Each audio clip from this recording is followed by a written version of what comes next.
Hi everybody, welcome to the top 5 things I wish I would have known about before investing in real estate. Number 1, taxes and holding costs can eat your profit alive. So what are taxes and holding costs? Obviously tax is going to be on any of the gains that you make on the profit of the sale of the home that you rehab. Holding costs are going to be things like utilities, taxes, insurance. Also, if you're doing a hard money loan, it can be interest that's accruing while you're doing your project. Anything that adds monthly cost to your bottom line is considered a holding cost and can eat into your profit. So keep those in mind as you're doing those. Number 2, don't over rehab a property. I've made this mistake plenty of times. You decide to get in there, you do a kitchen, you upgrade the cabinetry, now you do granite, now you're upgrading a bathroom. Before you know it, you've put granite in the bathroom, tile. You're doing things in the neighborhood that aren't common for the other homes. So for example, if every home in the area has Formica countertops, you may want to stick with just Formica countertops. If you do the granite, make sure it's an upgrade that you can still make a profit on. Just because you're making the house super nice for the neighborhood doesn't mean you'll be able to pull those costs back out when you go to sell the property.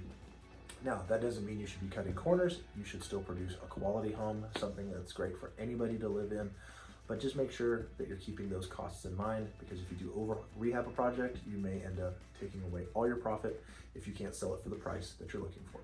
Number 3, always know your exit strategy before you buy a property. That doesn't mean that it can't change once you've bought the property, but always have an idea of what you're going to do with it. Are you buying it to rehab and keep as a rental property? Are you using the BRRRR method? Are you going to be selling it just after a rehab flip, or are you going to wholesale it? All those can determine what you're going to be doing with the property, and it also determines what you're going to buy the property for as well. You can spend a little bit more sometimes on a rental versus a flip project, depending on what you have to put into it. So just keep in mind whatever you're going to be doing with the project once it's completed. Number 4, always account for extra. There's always going to be something hidden in the project that you're just not aware of, that you're going to have to take care of as part of the final product that you're putting out. This could be anything from if you have crawl space work that needs more, if you dig into a bathroom and it ends up needing more work than you thought. There are sometimes unforeseen costs. I like to budget at least 10% of the overall budget, things that happen while you're there. It's just a good rule of thumb. If your numbers are so tight that even adding an extra 10% isn't going to allow you to create a profit, then you probably shouldn't be buying that project anyways, and it's a good idea to just go ahead and walk away from that one.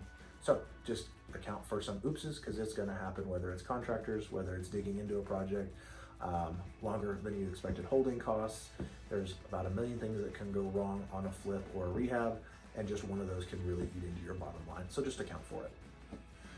Number 5, don't go crazy with these creative ideas on a project. So you can go a little bit on the left or right as far as out of the normal for the area, but you don't want to go wild, making the property 100% unique or unique to your style and taste. Remember, at the end of the day, you're selling a product and you want to sell it to as many people as possible. So that means you need to keep up with trends and keep up with what's selling and what's not. Right now in our market, for example, gray and white is just the most popular thing ever. And unfortunately, I've done so many of them now that I am personally sick of that color scheme, but that is what everybody in this area still likes and wants to buy. So that's what we're going to keep doing until it changes. If it ever changed until people love purple and green trim, that's what we would end up doing, because that's what most people are going to be buying on our market. Remember, it's not the house that you have to live in, but it does have to be a quality home that somebody is going to want to buy, and you want the most people to look at that property and say, yes, I would buy that one, so that way you can gain the most profit from it. So don't make them too unique, but you can take some liberties here and there. I know one person in our market that when they flip homes, they paint all the doors black. The first time I ever saw it, I was blown away. It looks amazing. You can't do it with every house, and their particular style really lends to it, but it's not going to be everybody's cup of tea, but it really does look amazing when it's finished. It does go against the grain, but it can work in a lot of houses, and their projects end up looking amazing at the end. So you can take some liberties here and there, but just don't go wild. Don't go crazy with paint schemes, different colors. If hardwood floors are what everybody's after, don't just put carpet in there for some random reason. Make sure that it appeals to everybody so that you can get the most amount of money in the shortest amount of time possible when you go to sell the property.